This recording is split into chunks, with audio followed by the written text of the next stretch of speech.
समस्त मोर praise the Lord. आसुनी धर्मशास्त्र एक अंश अध्ययन करता हूँ माथ्यू लिखित सुसमाचार 6 अध्याय 33 पद। एठारे एपरि भाव लिखा जाए किंतु तुमने प्रथम ताहाको राज्य धार्मिकता अन्वेषण आउ ए समस्त विषय मध्य तुमको दिया ए शास्त्र स्वरूप आज आम किसी आलोचना करवा जहाँ प्रभु मत आपण मान कौन करने चाहते कारण मनुष्य मान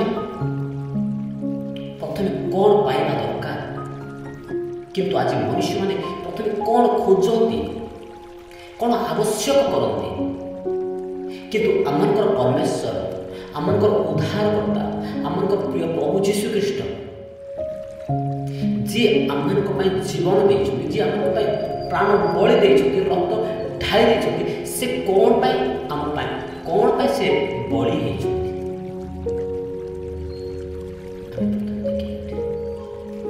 ए वाक्यांश कह ना प्रथमे ताहांकर राज्य और धार्मिकता अन्वेषण कर। एटा हूँ शास्त्रांशर गोटे पाठ आउ गोटे पाठ हूँ समस्त विषय मध्य तुमको जोग कर दि जाए।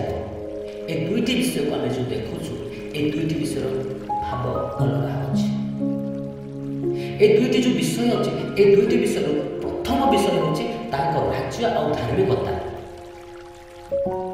यह हूँ ईश्वर चाहूवा विषय। आउ गोटे विषय है मनुष्य चाहूवा विषय जहाँ प्रभु जीशु कहले यही समस्त विषय मध्य तुमको जोग कर दि जाए जहाँ मनुष्य चाहूँगी मुझा पाऊ मु सुना पाऊ मु रूपा पाऊ मु हीरा पाऊ मणि पाऊ भल परिवार पाऊ भल गाड़ी पाऊ भल संपत्ति पाऊ भल लाइफटा संपूर्ण भल हो बोली मो लाइफटा उन्नति हो बोली कि सब गोटे मनुष्य भावता एड़ा ए दुईटी विषय आलोचना कहीं प्रथम आम कौन पाइबा दरकार कौन पाइबा द्वारा आम प्रकृत विषय आमर स्थायी हो ईश्वर इच्छा आम जीवन प्रकृत भाव में पूर्ण हो। परमेश्वर कौन चाहते आम कौन पाइबा दरकार ताहूँ राज्य और धार्मिकता ए दुईटी विषय। ए दुईटी विषय परमेश्वर प्रथम आम जीवन में पाइबा दरकार प्रत्येक मनुष्य प्रत्येक व्यक्ति प्रथम ता जीवन में ईश्वर को राज्य पाइबा दरकार और धार्मिकता पाइबा दरकार। ए दुईटी विषय जदि पाइला से व्यक्ति हम अनंत काल स्थायी खाली स्थायी नहीं से अनंत काल स्थायी नहीं जीव प्रकृत भाव में एटा चाहते परमेश्वर आम जीवन तेरे राज्य से राज्य को केमी पाए गोटे मनुष्य धार्मिकता को मनुष्य केमी पाइब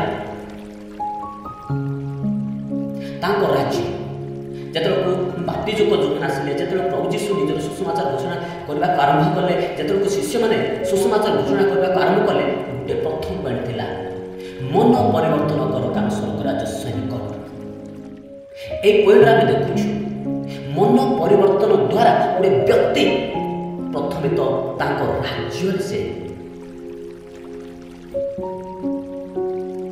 प्रवेश कर नाम लिखाइबार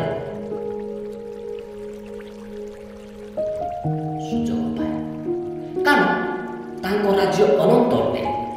परमेश्वर चाहते गोटे व्यक्ति मन परिवर्तन कर ईश्वर राज्य अनंत राज्य ईश्वर द्वारा निरूपित ईश्वर द्वारा प्रतिज्ञात ईश्वर द्वारा अनंत काल राज्य जो मनुष्य मान रखा जाए से राज्य मनुष्य निज नाम लिखि ईश्वर राज्य निज को जॉइन कर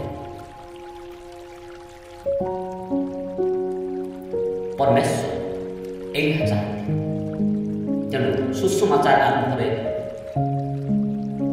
बाप्तिजुक जोहन जीशु शिष्य माने आज पर्यंत भी जेते जन आज प्रभु जीशु नाम सुसमाचार जगत को दिखती से प्रथम कहते मन परिवर्तन कर स्वर्ग राज सन्निकट କାରଣ ମନ ପରିବର୍ତ୍ତନ ନ କଲେ ମନୁଷ୍ୟମାନେ କେବେ ଈଶ୍ୱରଙ୍କ ରାଜ୍ୟକୁ ପ୍ରବେଶ କରିପାରିବେ ନାହିଁ, ଈଶ୍ୱରଙ୍କ ରାଜ୍ୟକୁ ଯାଇପାରିବେ ନାହିଁ। କାରଣ ମନ ପରିବର୍ତ୍ତନ ନହେଲେ ସ୍ୱର୍ଗରେ ନାମ ଲେଖା ଯାଇପାରିବ ନାହିଁ। ସ୍ୱର୍ଗ ରାଜ୍ୟରେ ସେ ନିଜକୁ ଅଂଶୀ କରିପାରିବ ନାହିଁ। କାରଣ ମନ ପରିବର୍ତ୍ତନ କରିବା ହେଉଛି ଈଶ୍ୱରଙ୍କ ଗୋଟିଏ ମନୁଷ୍ୟମାନଙ୍କ ପାଇଁ ଗୋଟିଏ ବଡ଼ ଘୋଷଣା ଅଟେ। ଗୋଟେ ବ୍ୟକ୍ତି ମନ ପରିବର୍ତ୍ତନ କରିବା ଦ୍ୱାରା ହିଁ ଈଶ୍ୱରଙ୍କର ରାଜ୍ୟକୁ ପାଇପାରିବ। ଯଦି ସେ ଈଶ୍ୱରଙ୍କ ରାଜ୍ୟ ପାଇବ ତାର ଜୀବନ ସ୍ଥାୟୀ ହେଇଯିବ, ଅସ୍ଥାୟୀ ନୁହେଁ। ତା ଜୀବନ କ୍ଷୀଣ ହେବ ନାହିଁ, ତା ଜୀବନ ଅକ୍ଷୟ ହେବ, ତା ଜୀବନ ଲୀନ ହେବ ନାହିଁ, ତା ଜୀବନ ଅନନ୍ତ ହେଇଯିବ ମନ ପରିବର୍ତ୍ତନ କରିବା ଦ୍ୱାରା। ତେଣୁ ପରମେଶ୍ୱର ଚାହାନ୍ତି ଯେ ଗୋଟେ ବ୍ୟକ୍ତି ମନ ପରିବର୍ତ୍ତନ କରୁ, ଆଉ ମନ ପରିବର୍ତ୍ତନ କରି ଈଶ୍ୱରଙ୍କ ସେଇ ଅନନ୍ତ ରାଜ୍ୟରେ ପ୍ରବେଶ କରୁ। ଏହା ପରମେଶ୍ୱର ଆମମାନଙ୍କ ଜୀବନରେ ପ୍ରଥମ ବିଷୟ ଚାହାନ୍ତି। ଗୋଟେ ବ୍ୟକ୍ତି ମନ ପରିବର୍ତ୍ତନ କରୁ। ଦ୍ୱିତୀୟ କହିଲେ ତାଙ୍କ ଧାର୍ମିକତା। এই ধার্মিকতা ଗୋଟେ ମଣିଷ କେମିତି ପ୍ରାପ୍ତ ହୁଏ? ଯେତେବେଳକୁ ଗୋଟେ ବ୍ୟକ୍ତି ପ୍ରଭୁ ଯୀଶୁ ଖ୍ରୀଷ୍ଟଙ୍କୁ ନିଜର ତ୍ରାଣକର୍ତ୍ତା ଉଦ୍ଧାରକର୍ତ୍ତା ଭାବରେ ବିଶ୍ୱାସ କରେ ହୃଦୟର ସହିତ, ସେତେବେଳକୁ ସେହି ସମୟରେ ପ୍ରଭୁ ଯୀଶୁଙ୍କ ଦ୍ୱାରା ସେ ଧାର୍ମିକତା ପ୍ରାପ୍ତ ହୁଏ। କାରଣ ଈଶ୍ୱର ଚାହୁଁଛନ୍ତି ଗୋଟେ ବ୍ୟକ୍ତି ମନ ପରିବର୍ତ୍ତନ କରୁ ଆଉ ଯୀଶୁକୁ ସେ ବିଶ୍ୱାସ କରୁ। ବିଶ୍ୱାସ କରି ସେ ଧାର୍ମିକତାର ଅଧିକାରୀ। କାରଣ ଈଶ୍ୱରଙ୍କ ରାଜ୍ୟରେ, ସେ ଅନନ୍ତକାଳ ରାଜ୍ୟରେ ପ୍ରବେଶ କରିବା ପାଇଁ ପ୍ରକୃତ ଭାବରେ ଗୋଟେ ବ୍ୟକ୍ତି ମନ ପରିବର୍ତ୍ତନ କରିବା ଦରକାର ଆଉ ଧାର୍ମିକତା ହେବା ଦରକାର, ଯାହାଦ୍ୱାରା ସେ ଅନନ୍ତ ରାଜ୍ୟରେ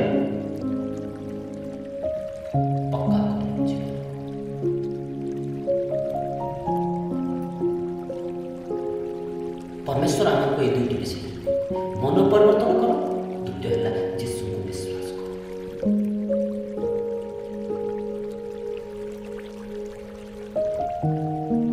କୁହାଯାଉଛି ଧାର୍ମିକତା ଅନ୍ୱେଷଣ କର।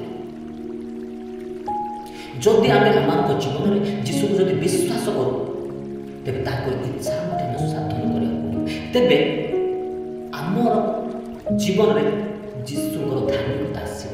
ଈଶ୍ୱରଙ୍କ ଦ୍ୱାରା ନିରୂପିତ ଯେଉଁ ଧାର୍ମିକତା, ମଣିଷ ଯାହା ଧାର୍ମିକତା ସାଧନ କରିପାରିଲା ନାହିଁ, ଆମେ ଯୀଶୁକୁ ବିଶ୍ୱାସ କରିବା ଦ୍ୱାରା, ଯୀଶୁଙ୍କୁ ଗ୍ରହଣ କରିବା ଦ୍ୱାରା ଆମମାନଙ୍କ ଜୀବନରେ ଅଟୋମେଟିକ୍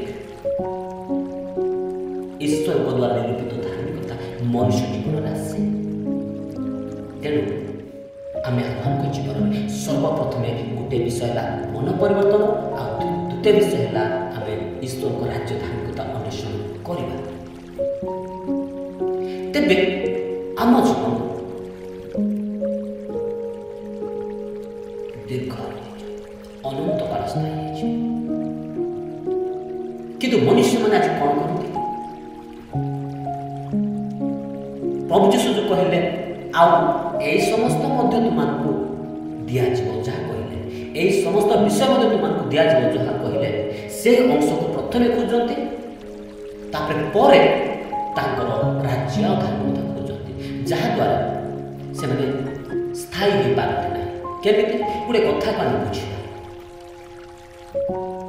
ଜଣେ ଭିକାରୀ ଭିକ ପାଇବା ପାଇଁ ଯାଉଛି ମାନେ ପ୍ରଥମେ ଥାଳି ଧରିବା ଦରକାର, କିଛି ମୁଣା ଧରିବା ଦରକାର। କିନ୍ତୁ ସେ ଥାଳି ନ ଧରି, ମୁଣା ନ ଧରି, ବିନା ପ୍ରସ୍ତୁତିରେ ସେ ଭିକ ମାଗିବା ଯାଉଛି। ତେଣୁ କରିକି ଯେତେବେଳେ ସେ ଭିକ ମାଗେ, ସେତେବେଳକୁ ଦାନକାରୀ ମାନେ, ଦୟାକାରୀ ମାନେ ତାହାକୁ ପ୍ରଥମେ ପଚାରନ୍ତି ତୁମର ପାତ୍ର କାହିଁ, ମୁଁ ଦେବି ଯଦି କୋଉଠି ଦେବି, ତୁମର ଥାଳି ନାହିଁ କିମ୍ବା ତୁମର ପାତ୍ର ନାହିଁ, ତମେ ପାତ୍ର ଥାଳି ମୁନା କିଛି ଧରିଲେ ତ ମୋର କିଛି ଦାନ ତୁମକୁ ଦେବି। ଏହା ଜଣେ ଦାନକାରୀ ବ୍ୟକ୍ତି ତାହାକୁ ପ୍ରଶ୍ନ କରେ। ତାହା ପାତ୍ର ନଥିବା ସକାଶେ ସେ ବ୍ୟକ୍ତିଟି ତାହାକୁ ଦେବା ପାଇଁ ନାରାଜ କରେ। ଯଦି ସେ ପାତ୍ର ଧରିଥାନ୍ତା, ଯଦି ସେ ମୁଣା ଧରିଥାନ୍ତା, ତେବେ ସେ ଦାନ ଦେଉଥିବା ବ୍ୟକ୍ତି ସେହି ପାତ୍ରରେ ରଖିଲେ ତାର ସ୍ଥାୟୀ ହେବ, ସେ ମୁଣାରେ ରଖିଲେ ତାହା ସୁରକ୍ଷିତ ହେବ। ଏହା ଜାଣି ସେଇ ଦାନ ଦେଉଥିବା ବ୍ୟକ୍ତି ତାହାକୁ ଦେବାର ମୂଲ୍ୟ ଏଠି ରହିବ ବୋଲି ସେ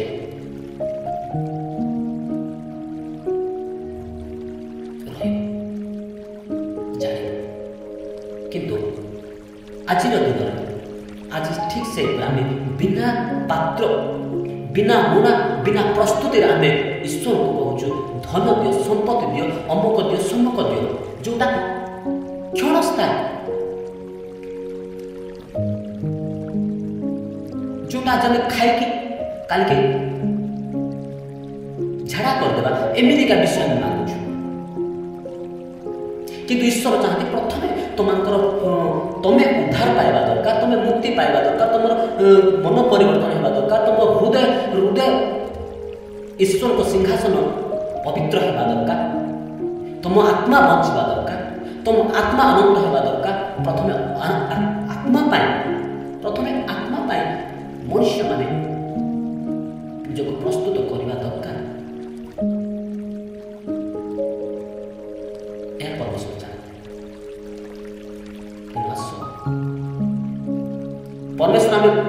ପରମେଶ୍ୱରକୁ ଆମେ ମାଗିଲେ ସେ ଦେବେ। ତମେ ଭାତ ମାଗିଲେ ବି ଭାତ ଦେବେ, ସ୍ୱର୍ଗୀୟ ମାନା ମାଗିଲେ ବି ସ୍ୱର୍ଗୀୟ ମାନା ଦେବେ। ଯେହେତୁ ସେ ଦୟାମୟ, ତାଙ୍କ ଦେବାର ସାମର୍ଥ୍ୟ ତାଙ୍କ ପାଖରେ ଅଛି। କିନ୍ତୁ ଆମ ପାଖରେ ଯୋଗ୍ୟତା ନାହିଁ ବୋଲି ପ୍ରକୃତ ଭାବରେ ଈଶ୍ୱରଙ୍କର ମଙ୍ଗଳଦାନକୁ ଆମେ ଆଜି ହରାଇଛୁ।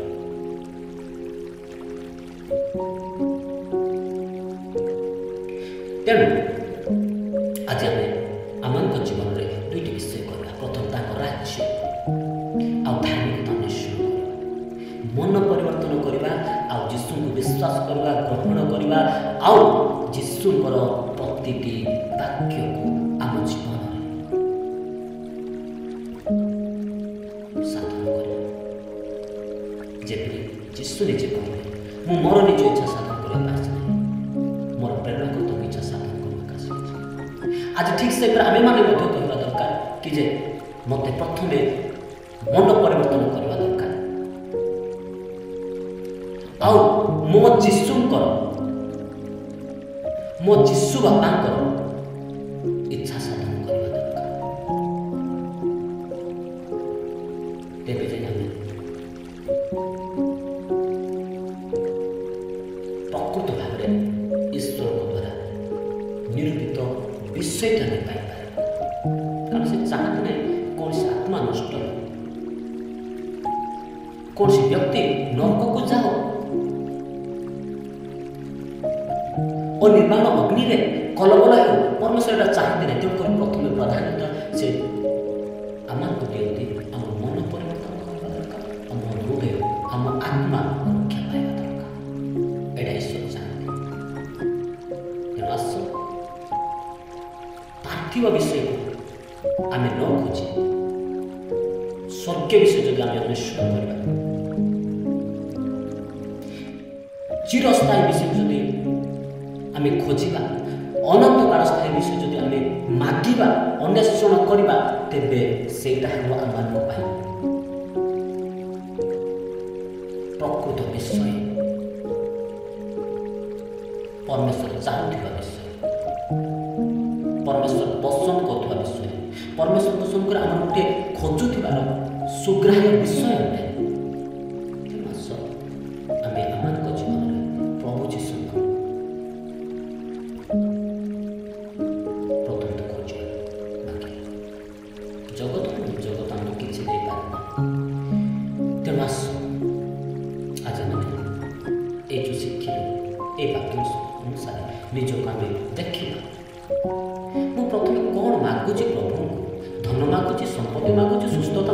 ଧାର୍ମିକତା ମାଗୁଛି, ଉଦ୍ଧାର ମାଗୁଛି।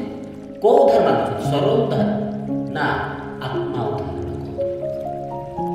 ଆମେ ସମସ୍ତେ ଆତ୍ମାର ଉଦ୍ଧାର ମାଗିବା ଦରକାର। ମନ ପରିବର୍ତ୍ତନତା ନିମନ୍ତେ ଆମେ ମାଗିବା ଦରକାର।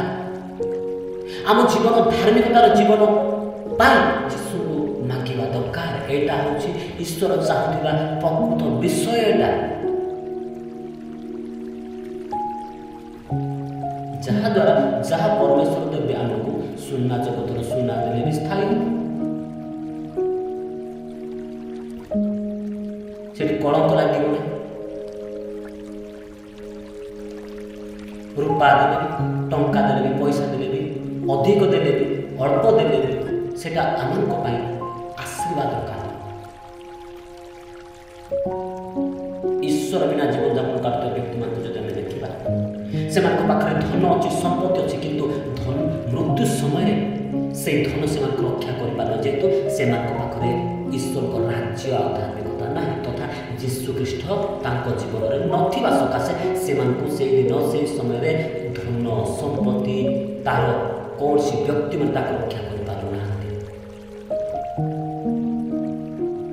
ମୃତ୍ୟୁ ସମୟରେ, ବିପଦ ସମୟରେ ତେଣୁ ପରମେଶ୍ୱର ଚାହାନ୍ତି ଆମମାନଙ୍କ ଜୀବନରେ ଅଳ୍ପ ଧନ ହେଲେ ବି, କେବଳ ଅଧିକ ଧନ ହେଲେ ବି, କେବଳ ଆବଶ୍ୟକ ଧନ ହେଲେ ବି, ପ୍ରয়োଜନତା ଅନୁସାରେ ଧନ ହେଲେ ବି, ଯଦି ଆମ ପାଖରେ ଯୀଶୁ ଅଛନ୍ତି, ଆମକୁ କୋଟି ଟଙ୍କା ଖର୍ଚ୍ଚ କରିବା ଦରକାର ନାହିଁ। ଯଦି ଯୀଶୁ ଅଛନ୍ତି, ଆମକୁ ବିନା ମୂଲ୍ୟରେ ସୁସ୍ଥତା, ବିନା ମୂଲ୍ୟରେ ମୁକ୍ତି, ବିନା ମୂଲ୍ୟରେ ପରିତ୍ରାଣ, ବିନା ମୂଲ୍ୟରେ ଅନନ୍ତ ଜୀବନ ଆମେ ପ୍ରାପ୍ତ ହେବ। କାରଣ ଯୀଶୁକୁ ଯିଏ ପାଏ, ପିତାଙ୍କୁ ଯିଏ ପାଏ, ସେ ଜୀବନ ପାଏ। ଯିଏ ପିତାଙ୍କୁ ପାଏ ନା, ଯିଏ ଯୀଶୁକୁ ପାଏ ନା, ଯିଏ ବିଶ୍ୱାସ କରେ ସେ ଜୀବନ ପାଏ ନାହିଁ। କାରଣ ଯୀଶୁ ନାମରେ ସବୁକିଛି। ତେଣୁ ଆସ ଆମେ ପ୍ରଥମେ କାହାକୁ ପାଇବା ଦରକାର, ଏଇଟା ନିଜ ନିଜ ଭିତରେ ଆମେ ସମୀକ୍ଷା କରିବା ଦରକାର। ନିଜ ନିଜ ଭିତରେ ଆମେ ମାନେ ଖୋଜି ପାଇବା ଦରକାର। ତେବେ ଆମେ ଆମମାନଙ୍କ ଜୀବନରେ ପ୍ରକୃତ ଖ୍ରୀଷ୍ଟିଆନ ହେବାର ମୂଳ ବିଷୟକୁ ଆମେ ପ୍ରାପ୍ତ ହେବ। ତେଣୁ ଆସ ଆମେ କାହାକୁ ପ୍ରଥମେ ପାଇବା ଦରକାର। ପରମେଶ୍ୱର କଣ ଚାହାନ୍ତି?